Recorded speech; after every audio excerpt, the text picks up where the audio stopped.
pouco agora dos novos players nessa eleição. Alguns analistas, inclusive, o chamam de outsider, aquele que quer romper com o sistema, aquele que traz ideias que são diferentes. Ao mesmo tempo, você se apresenta como um eleitor de direita. Nós temos hoje, no xadrez eleitoral, vários players da direita. Nós temos Flávio Bolsonaro, Caiado, Zema, e todos eles, mais ou menos, bebem na mesma fonte do bolsonarismo. As pautas são muito parecidas.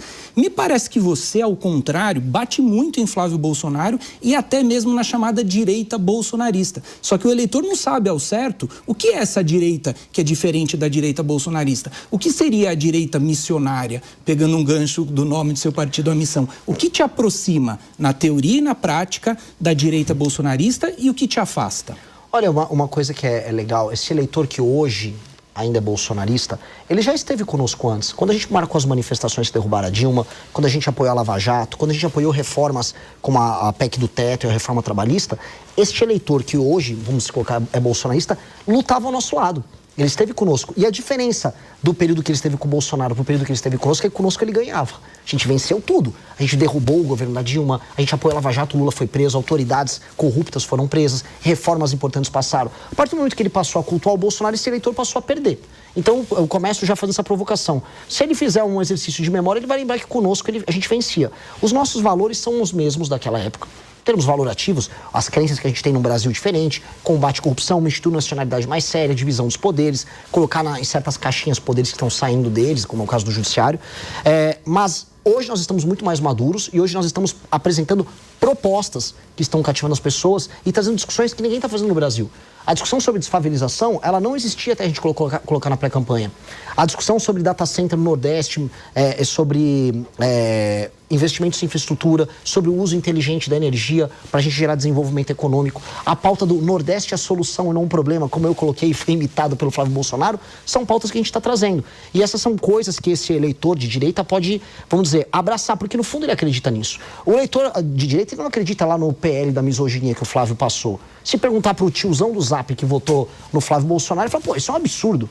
Agora, ele vai concordar conosco, por exemplo, quando a gente fala sobre frentes de trabalho em regiões que estão tomadas apenas por assistencialismo. Ele vai falar, não, eu acho justo, eu sou um cara que defende o trabalho como valor, um direitista típico defende isso, e esse sujeito do Partido Missão defende. É por isso que eu estou avançando no eleitorado de direita. Primeiro entre os mais jovens, mas os mais jovens têm pais, avós, tios, primos, professores, irmãos.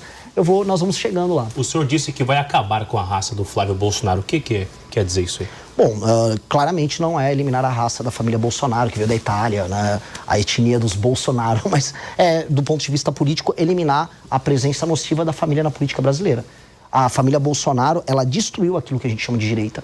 Eu volto a colocar a provocação. Até 2018, nós vencíamos tudo. Vencíamos a esquerda nos tribunais, nas ruas, nos projetos, nas ideias. Desde que os Bolsonaro entraram, eles pegaram essas lutas e submeteram elas ao interesse personalíssimo da família. Por exemplo, a Operação Lava Jato foi destruída para salvar o Flávio Bolsonaro, que cometia crime de peculato, rachadinha no gabinete dele. Então, toda vez que a gente se vinculou a essa família, infelizmente eu preciso colocar essa família maldita, a gente perdeu. A ponto do Lula, que estava preso. A gente precisa se lembrar, o Lula estava preso e ter voltado ao poder. E aí, agora a gente fica nessa situação com o nosso país destruído, e aí vem o filho, desculpa falar isso aqui, envolvido no escândalo de corrupção da rachadinha, que é o Flávio Bolsonaro, que até agora, pelo menos no horário que a gente está gravando o programa, não assinou a prorrogação da CPI do crime organizado, que está rolando no Senado. E aí esse cara tem que falar que nós temos que nos submeter a ele? Esse cara tem que sair da frente. O Brasil precisa andar. Assim como o Lula precisa simplesmente vai tocar a vida dele, vai dar milho pra pombo, sabe? O Flávio Bolsonaro tem que fazer a mesma coisa. Para de atrapalhar o nosso caminho. Renan, agora me fala uma coisa, então, em relação à sua diferença com os bolsonaristas. Você é a favor ou contra o PL da anistia geral, ampla e restrita? Ou você é a favor da dosimetria? Ou de nada disso? Enfim, essa é uma pauta que não tem como você fugir nesse momento. Não tenho e jamais fugimos. O nosso deputado federal, Kim Kataguiri, ele é favorável ao PL da dosimetria.